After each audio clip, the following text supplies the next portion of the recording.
Hey, what's up mga Chris at Mars? Quiz Day! For today's video mga Chris at Mars, another hair trimmer ang ating gagamitin. Kung natuwa nga kayo mga Chris at Mars dun sa mga unang hair trimmer na ni-review natin, naku mga Chris at Mars, meron na naman tayong bagong i-review ngayon. Napaka-aesthetic nga din nito mga Chris at Mars at bukod pa dun ay sobrang quality din nito. Ito ang Bomidi!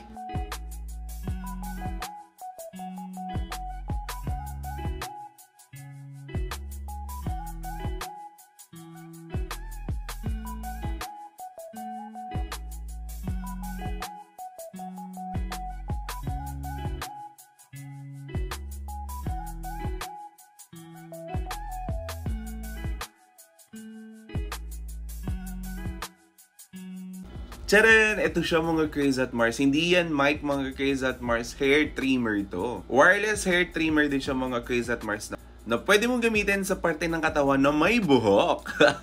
Napakadali nga lang na itong gamitin mga Chris at Mars. Nakikita nyo tong on and off icon. Ayan po siya. Meron din siyang light indicator tulad ng inyong nakikita. Ayan. At naririnig nyo siya mga Chris at Mars. Well functioning siya. Meron siyang tatlong guard cams. So, ito yung una. Napakadali nga lang din netong tanggalin mga Chris at Mars. O, diba? Easy peasy lang yan.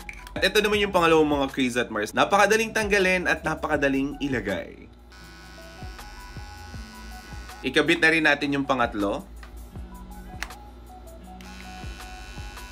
Oh, diba? Ang bongga nito mga Chris at Mars. Gagamitin nga natin to para pantabas o panlinis dito sa ating mga tumutubong anek-anek. Ito lang po muna ang gagamitin natin. Yung walang guard cam. And okay, Jay, baka delikado yan, masusugatan tayo. Hindi po mga Chris at Mars. Dahil safe na safe ka dito sa ating hair trimmer mga Chris at Mars. Kung ready na kayo, let's try it! Ito muna natin itatry mga Chris at Mars. Manipis pa lang naman yan. Pero sige, itatry natin kung kakayanin.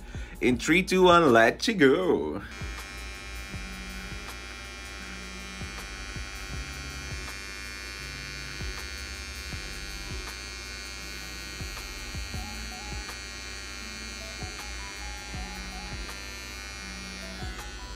Pak, sino kayo dyan? O diba, natanggal?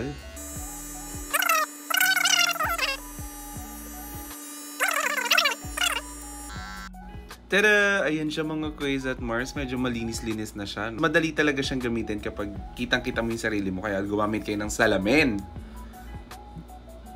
O diba? Ang bongga. Kaya naman mga Chris at Mars, baka ito na nga ang hair trimmer na para sa'yo. So check the yellow basket at check out na. Bye!